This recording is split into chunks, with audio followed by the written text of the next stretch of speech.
Hey, what's up, guys? This is Thomas from Pro Tabletop. We got another game of Ultramarines versus Abaddon and Obliterator Chaos.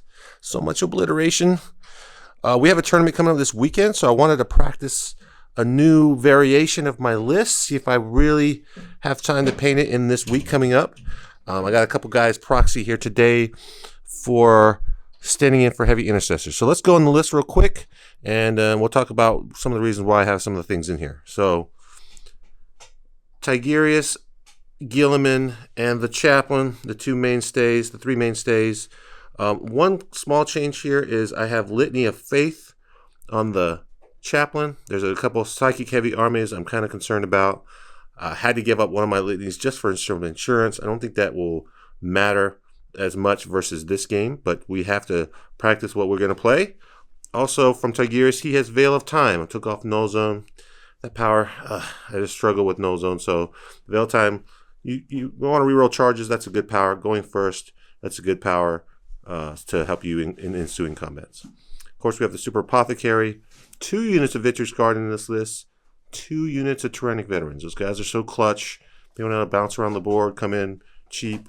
I like those guys a lot, so 2 units.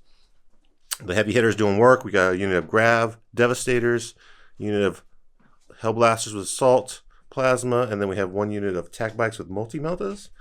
On the troop side, these Eradicators are standing in proxy for Heavy Intercessors. I'm going to go ahead and try out the Heavy Guns.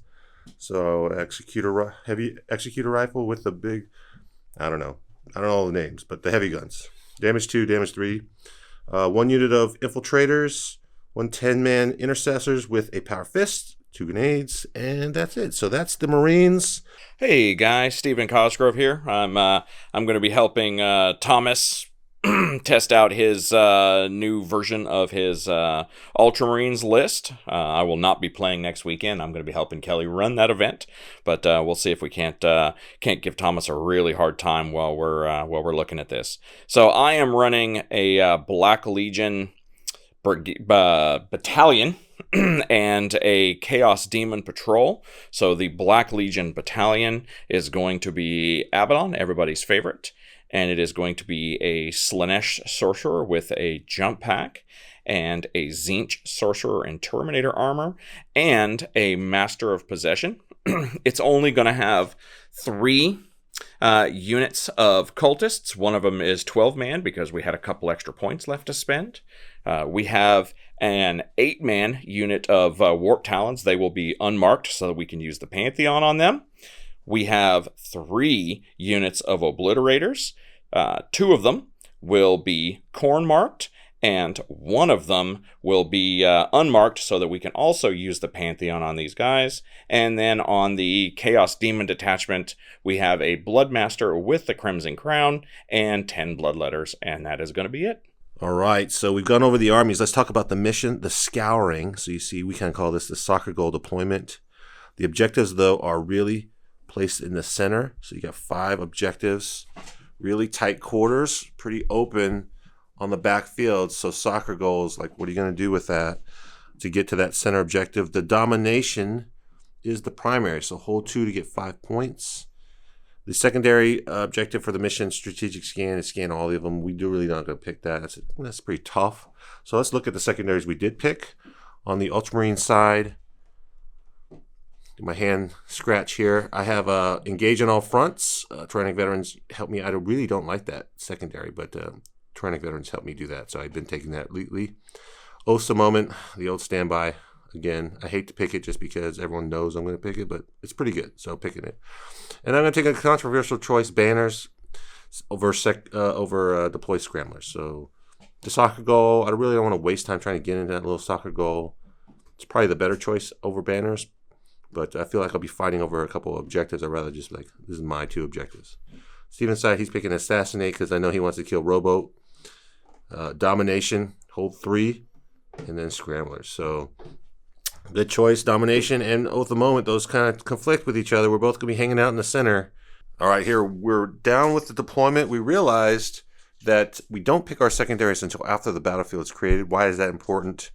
Because the rules are important. But if I don't want to take Oath, if potentially the terrain in the center is bad, I have that option to choose it after I see. Now, we don't know what side we are, so I can't just say, well, I didn't get the side I wanted. Now I don't have to pick Oath.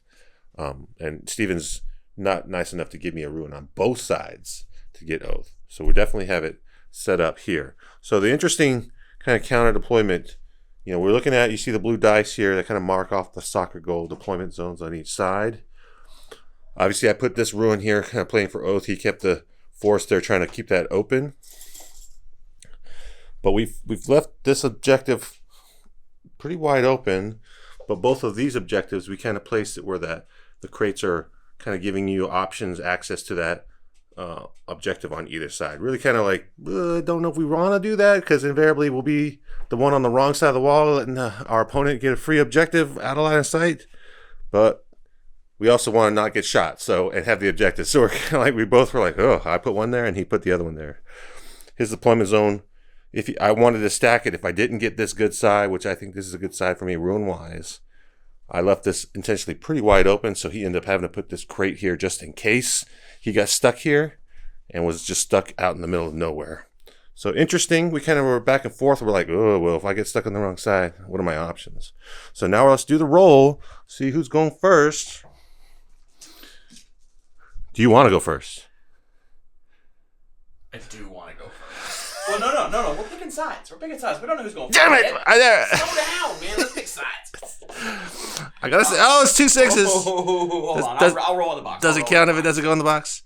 Oh, I'm going to 6. All right, you get to choose sides. All right, so I'm going to choose the side I wanted over there. So I'm choosing that side. We'll come back after deployment. I think I'm happy with this side. Yeah, I think you are. All right, we're here before first turn roll. Let's talk about deployment. So Steven has used this box. He has deploy scramblers, so we're measuring 8 inches outside of his deployment zone. He can run over here and kind of be safe for turn 2 to deploy scramblers on the middle zone. He also has these demons also be able to run and then be able to get deploy scramblers for the second middle zone. So he's got a couple guys to get the middle zone. Obviously, he can get his back zone fairly easy. Then it becomes an issue of the soccer zone, how he can get in my zone. He's got his Warp Talons and 1 unit of a Blitz hiding behind this ruin. Double Blitz characters on that side. Really trying to stay out of line of sight angles so I can't, if I go first, run up and shoot him. On my side, I'm thinking about getting banners. So everyone's positioned on first turn. If I go first, just to stop some banners and put them out there. So you guys here kind of within striking distance. These guys, I deployed them last, Infiltrators. They're here kind of staggered back because Steven's kind of known to get froggy. He might just like warp time those Warp Talons into my lines. And I put my characters really centrally kind of like to bait him in. And I left my Infiltrators as one of my last units to deploy to try to now screen them out. So we played this game many times. We got some tricks. So we'll see if he's going to spend those guys. I'd love to get rid of those Warp Talons early. And don't like those guys hanging around late game doing stupid Berserker Warp Talon things. Again, these are the Heavy Intercessors. So we really congested up the line of sight. There's not a lot of shooting. So everyone's kind of positioned. If he were to run out of this building with a Blitz, which is kind of what I want him to do, he can't really get range or line of sight to most of this stuff. This is really the only at-risk unit here from getting tagged on the first turn. So that's it. We both kind of talked about it. We both kind of want to go second. We do both want to go second. So we don't want to win this roll. Oh, no! Yes, 6, baby. Blue guys win. I believe I'll go second. All right, end of turn 1 for the Ultramarines. Just a lot of positioning. We realized, I kind of knew, but we realized out loud that Steven's in a precarious position deploying so far back because all of the primaries are out in the open, far away. So him not going first leaves him kind of in the back foot. Is he going to stick his nose out? Am I going to be in a position to strike? Is he going to push in and try to alpha strike me since I moved up? So I'm pretty protected here. Getting 3 banners down, 1 in the center from those Infiltrators, 1 here from those Heavy Intercessors, and 1 here puts me in a good spot. Everyone's kind of positioned up. What we really tried to do was position guys. Those guys are going to get in the center for Oath of the Moment. They're fully within 6. But everyone's within 6 here. So if he charges here with Warp Talons in a kamikaze run, I'm going to get full rerolls. And I can use defensive focus. I got a couple units intermixed. depending on who he charges, to get lots of shots to whittle down the Warp Talons. Them moving fast, double move with warp time, they could do a lot of damage to my lines. I don't want that to happen. But now we're on the psychic phase. All right, so we know we started in a pretty tough spot for the Black Legion here. So I did not deploy anything in the proper position to score. So we've had to do some shuffling around. We got a really good advance. So one of my hard hitter units is now an objective scoring unit stuffed over here in a corner. That's brilliant on my part. The Pantheon unit. So I used the powers of the Pantheon, the stratagem on these guys. I had a very successful psychic phase, so I got both Delightful Agonies and Weaver of Fates off on those guys. So they will have a 3-up invulnerable save and a 5-up Feel No Pain, and they'll have a 3-up invulnerable save because I also got Cursed Earth off on these and Infernal Power from the Master of Possession. The Warp Talons just kind of stuffed themselves in, and now it is going to be very important for us that we shoot these Infiltrators off the table. And you warp time those guys? And we warp time these guys. So they came out on this side of the building, and then we were able to warp time them back in over here so that we could get them in range of the Master of Possession and Abaddon's rerolls. And then these guys scrambled. And these guys did scramblers. Shh. All right, so I've taken over the camera from Steven. Bottom of turn 1, the Chaos shooting. He shot first with the Pantheon unit. He did veterans, spent some CP, got it back, shot. He just had one line of sight. That was the only thing you could see was the unit of Infiltrators. I popped Transhuman. They were -1 from Tigurius. He advanced. He was shooting 3 or 4. So he was minus a lot, but minus only 1. He rolled 2 damage. I'm outside of the Apothecary, so I just had to make a bunch of...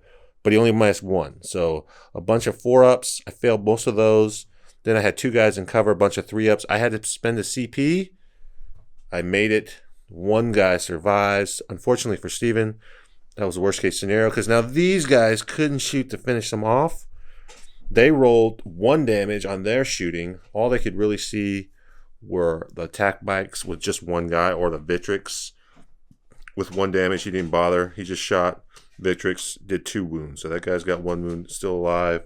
This guy was outside of the 12-inch bubble from Roboute to make the reroll morale. He lost 4 guys. It's the Helix and not the Sergeant.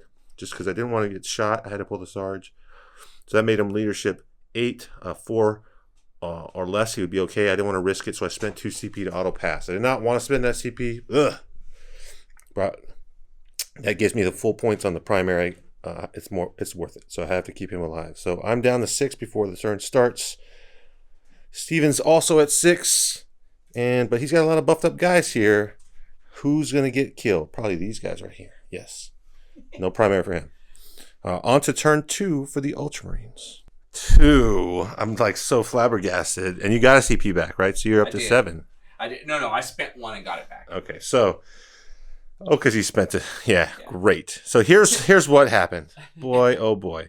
So let's just talk about from a movement perspective. My plan is really to kind of come in and try to assassinate these 2 squads. Obviously, this is my marked target from Seal of Oath, the Pantheon squad, but they are super buffed up. Unlikely to get them.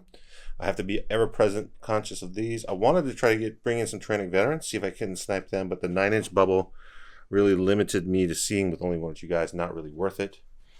I did have an angle on this side because he stuck his oblitz out just a little too far.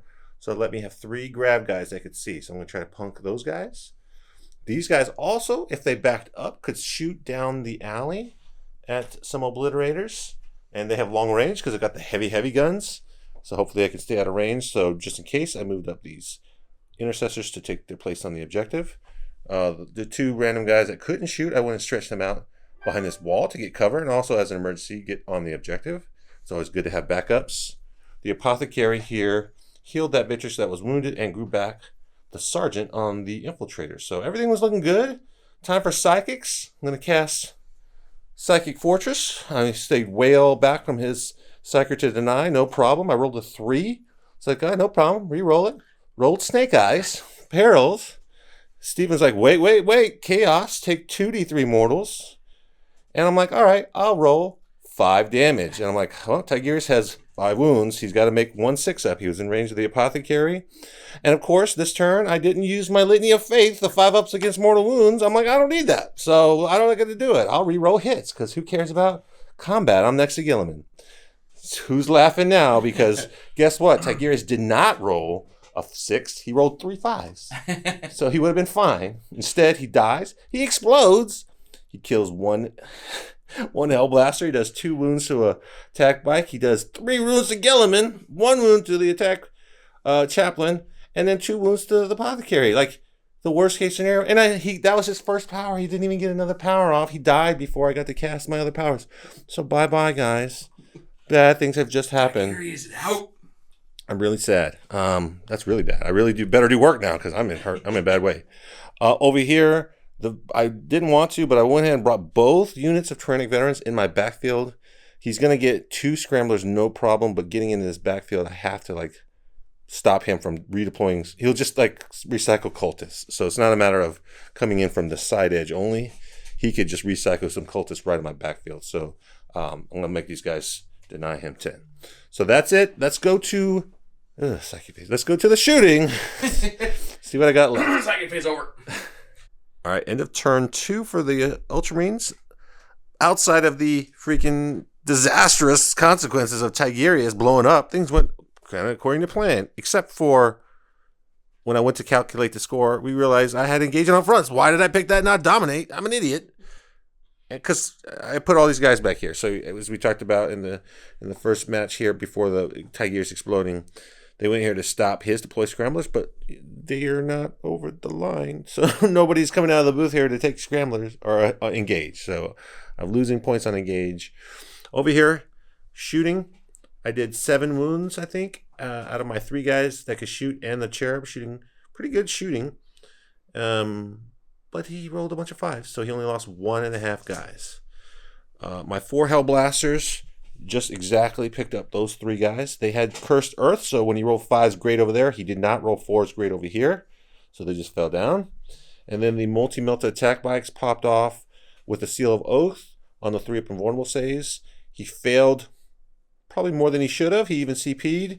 I did a bunch of damage. Only 1 multi-melta went through, but it killed the bike. And then between bolters and these guys with the heavy guns, 2 damage, 3 damage, I was able to just pick off a second guy. So through the 3 up, through the 5 up, feel no pain, killed 2 of those guys. So I feel that that's a win. It did force him off the primary. So he's going to pick up 0 on primary this turn. That's pretty big. So really, and his work units are really withered down quite a bit. So it's going to be a tough slog for him to come back. I am vulnerable right now to these suckers.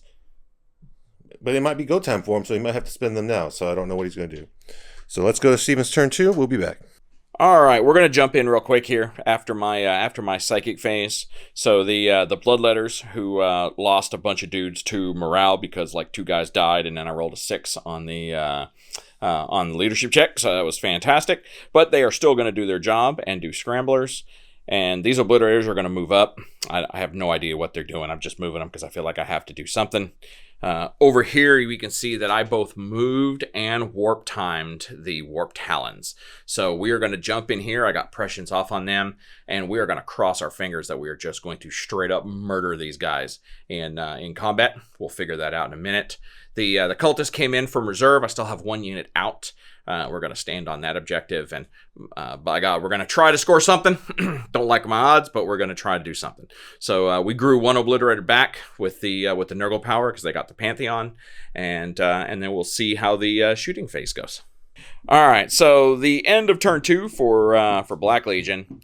The Obliterator shooting killed all of these Devastators, so I am very happy about that. We failed to get off Cursed Earth. We did get Weaver of Fates off on these guys. So that's not nothing, but it's not as good as we wanted it to be. At the beginning of the turn, we spent 1 command point for the Pantheon. Then we had to spend 2 command points to grow a guy back. Then in the shooting phase, they spent 1 command point on Veterans of the Long War, which allowed us to kill all of the bikes. So that worked out really well for us. Did not get Delightful Agonies off on Abaddon, but that was kind of a gimme. We're just hoping for that one. I wasn't really concerned with that. Would really have liked, again, Cursed Earth. Cursed Earth would have been fantastic. Might have allowed these guys to live through this turn. We don't know. The Warp Talons, they did solid work. I held on to 1 command point for the Warp Talons and did the World Burners stratagem for Black Legion, so they all had an extra attack. So we came in with just a truckload of attacks, 5 attacks apiece for these guys, and murdered a whole bunch of Intercessors. Did not manage to kill any of the Victrix Guard, and that ended up costing me 4 of the Warp Talons, and it dropped one of his banners. So we're not doing great, but we have taken an objective from him. Don't think I can hold it, but we're going to see what happens, so that's pretty good. So just to quickly recap, turn 2 scoring. So Ultramarines picked up 15 on the primary. Chaos got 0. Again, I don't even know why I picked Engage on Fronts, and this is showing the score 0. I did get Oath to Moment, so I'm hanging out in the center, and I got 3 banners. But Steven, in that turn, Tigurius died, got Assassinate.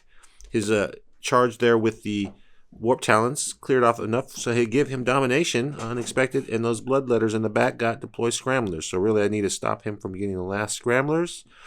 And, he's going to have to give up these guys. Is it worth it? So the Obliterators did a lot of work on me. I don't have a lot of units left to shoot, but Guilliman and Abaddon might have a showdown in the center. Ultramarines. So Litany, he cast it this time. Litany of Faith. He's got some power protection from mortal wounds. That might matter because he's coming into danger zone in case he gets smited by somebody. Over here, Roboute's going to come help his friends out. Apothecary shuffled up. He ran. He's going to heal this guy. He's going to heal himself.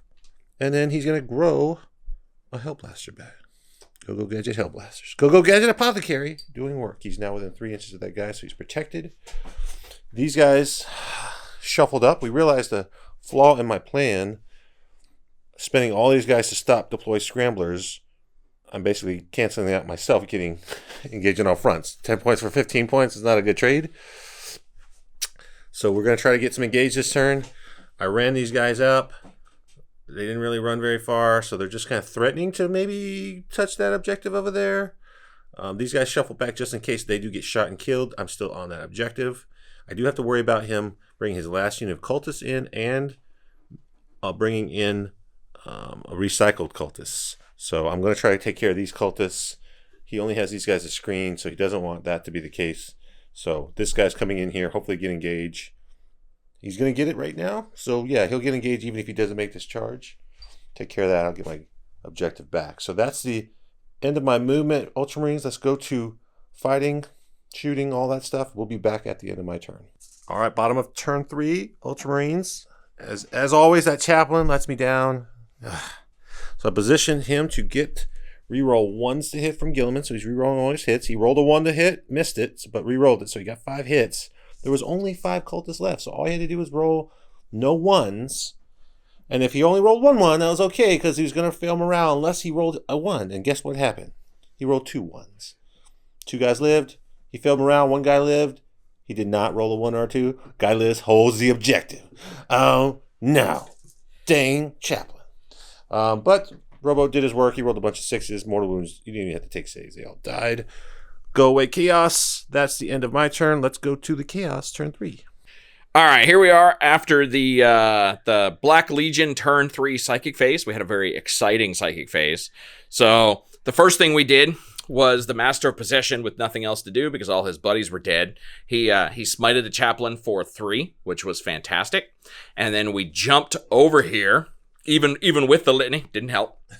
We jumped over here to the Zenith Sorcerer, and he rolled boxcars and took 3 wounds from the perils after putting Weaver of Fates on Abaddon, and we chose not to roll a second power from him because I was scared.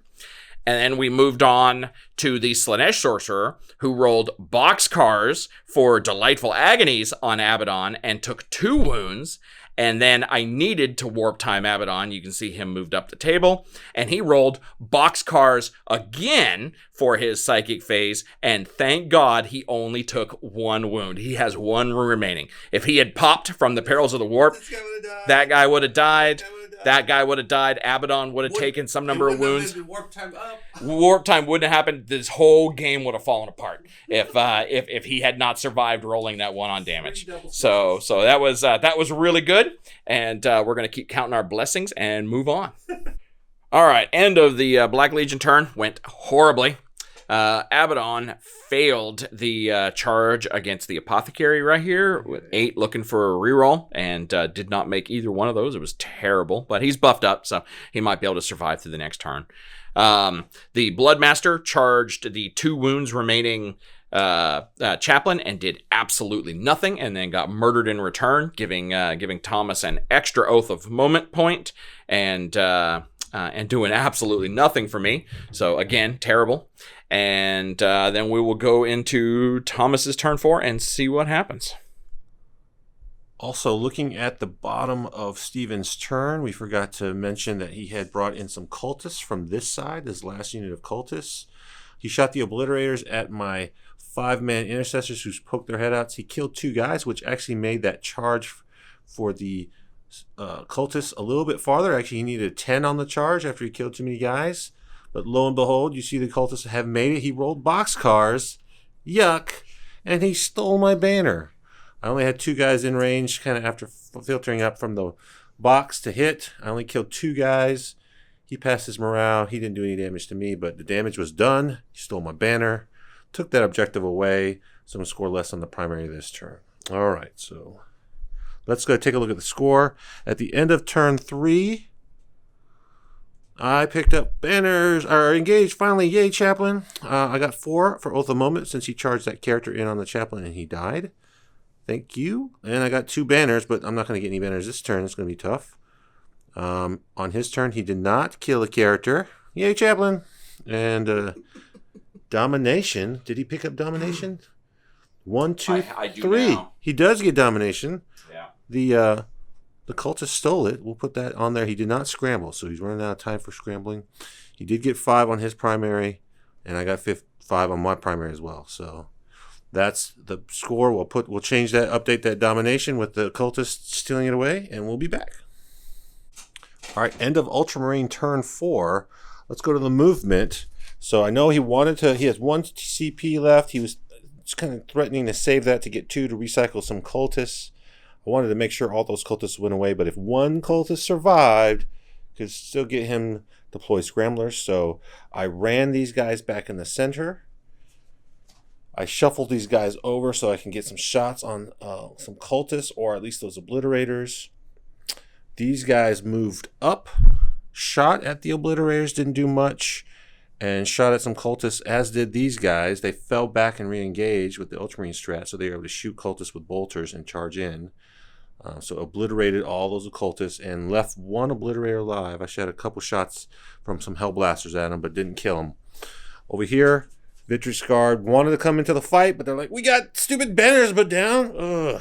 The struggle is real.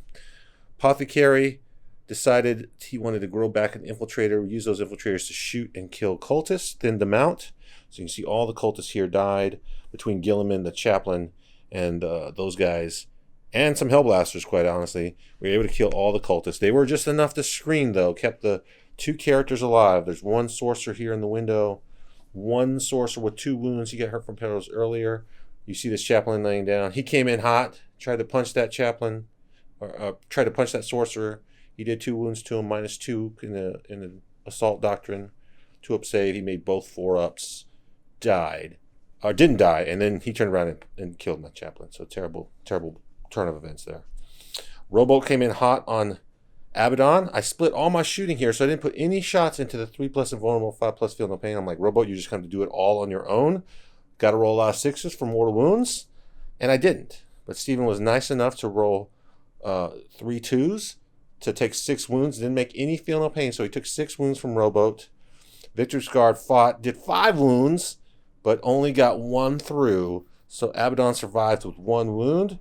Dicey, the stressful roll to see if he stabbed himself in the eye with his sword. He didn't. He split his attacks because he really needed Abaddon to go do other things. And he was going to use all his rerolls to get extra attacks. He did not roll very many extra attacks. Only 1 extra attack on Abaddon, despite rolling twice, looking for 5s and 6s to explode. Roboute made all but one save, survives with 3 wounds. He fought on the Victrix, same thing, not very many explodes. I popped transhuman, so he did not get as many wounds. Those Victrix guards survive, only losing 1. That is all of the combats. That is all of the turns. I did throw down an extra banner, so we'll see what he gets, but he's not on any objectives, so it's looking pretty bleak for Chaos. And we're in our final desperate moments here, because any one of these rolls goes wrong and this game is just over, and we will record it as such. So we brought the Master Possession out of the building, and we brought the Tzeentch Sorcerer up. I traded in one of the powers on the Tzeentch Sorcerer for Gift of Chaos. The Master Possession smites Roboute, only gets 1. Only need 3, but he only gets 1. And then the Tzeentch Sorcerer smites Roboute, and just barely, and he gets a 2. So Roboute goes down. And then we do Gift of Chaos, and we murder the Victrix guard. So I may be free, but we're about to see if Roboute stands back up. So this is we do not want this to happen. I want to use a blue dice, but I have 1, 2, or 3. 1, 2, or 3. Roboute's back up. Oh my God, this stupid game! I hate it. How many wounds? 3 more wounds. Oh, if you got, I thought that was a 6 for a second. I was gonna cry. Oh, I can't do 6 more. All right, guys, we'll be back at the end of the turn. Bottom of turn 4, we're just pausing mid-shooting phase just to kind of give the dramatic moment. These guys have shot at Roboute. Everyone shot at Roboute, forced him to take 4 or 5 saves that were multi-damage, but he made all of them. Now it's charging. These 2 guys charged Roboute. I had 1 CP. I was saving that CP for the Hellblasters in case he decided he wanted to charge Abaddon into there. And he did elect to do that. So I'm spending the CP. He only has 1 wound, but I'm within 6 inches. So I'm rerolling all my 6s. Let's see if Abaddon survives. We'll be back.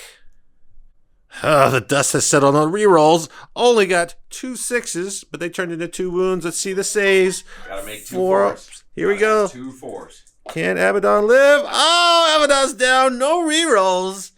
He is out of there. Oh no. Hellblasters strike again. All right, so he's got a couple more assaults to do. We'll come back after those are finished. All right. At the end of the Black Legion, turn 4, we're going to notice that there are no more Black Legion models on the table. So we're... Abaddon died to the Overwatch, which we all got to see, and I did nothing against Roboute. 6 saves. 6 hits, right? He made all his saves. I'm crying a little inside, but that's okay. I'll be all right. 6 saves. And then he murdered both those psychers right there. And the one lone obliterator that charged in here killed 1 intercessor and then got beat over the head. It was horrible. So we will finish out Thomas's turn and move and score it up and show you how the game finished. All right, guys. Final score at the end of turn 4. Stephen was not able to, obviously, no objectives, pick up any primary or on turn 5. So I picked up 15 on the final turn of primary. To give me a max score of 40. He picked up only 5 at the total for primary, so that was rough. I was able to keep him off of the objectives. Hold 2 is, it turns out that's tough to get lots of points on primary if you're not holding a lot of objectives. And since they're so close, it really made it difficult. Over here on Engage, I finally got a 3 when there was no models left. The only thing stopping me was myself. So 7 points there, though. Got the full Oath. On the last turn, I had 2 banners to start. I was able to put 2 more banners down, so it gave me an extra 4 on the final turn to bump me up to 12 on banners, so that was a good choice. All my characters lived at the end, Roboute. So he only picked up 1 assassinate from that Chaplain. He only got 6 points for domination, and then I denied him Scramblers. Go Tyrannic Veterans. They didn't do anything else but deny Scramblers, but I guess that was worth it. Poor Steven there then only picks up 9 on the bottom. 5 on the top, so give him a total score of 14 to 74. Crushing epic win for the Ultramarines. We got the Chaos guys back. Yay, go Ultras. So thank you. If you've watched this,